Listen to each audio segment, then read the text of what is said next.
What does the wait_window method do? It seems that the object that calls this method waits for the window passed as parameter to be destroyed before continue with its own loop.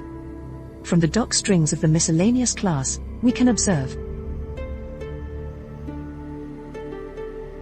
At first glance, it seems like this method can make a top-level modal, but this is not true. To make a top-level modal, we have to use the grab_set method. I have seen around other explanations. Wait_window seems to not return until the given widget passed as parameter is not destroyed. From another place, wait_window widget creates a local event that waits for the given widget to be destroyed. This loop doesn't affect the application's main loop. From the ifbot documentation, we have the wait_window enters a local event loop and doesn't return until the given window is destroyed, either via the destroy method or explicitly via the window manager. What exactly means for a window to wait for window itself? It seems that the code that comes after the call to wait_window is not executed until the window passed the same method is not destroyed. In the following working example, we can see a proof on what just said.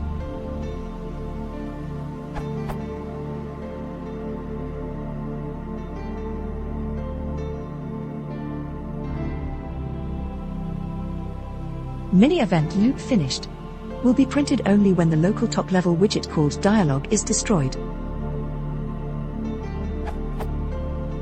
So, in exactly what real circumstances should I use this method?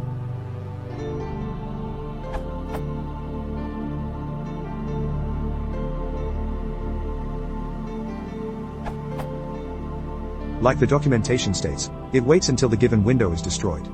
It is mostly used for modal pop-up, though it doesn't itself make a window modal. The call to the function simply doesn't return until the target window is destroyed. To make a modal window, you have to do a grab as well. The most common use is to create an instance of top level, populate that window with widgets, then wait for the window to be dismissed before doing some other action. While it is waiting, tkinter is able to continue to process events as normal. For instance, you can disable or defer creation of the main GUI, pop up a terms of service notice, and wait for the user to acknowledge the terms of service, copyright, license, etc. Once the window is destroyed, you can then finish initialization or enable some widgets, etc. The standard file dialog is a perfect example. You pop up the dialog, then your code waits for the user to pick a file, then it uses the file name that was returned. Internally, the implementation of the dialog uses wait_window so that it doesn't return until the dialog is dismissed.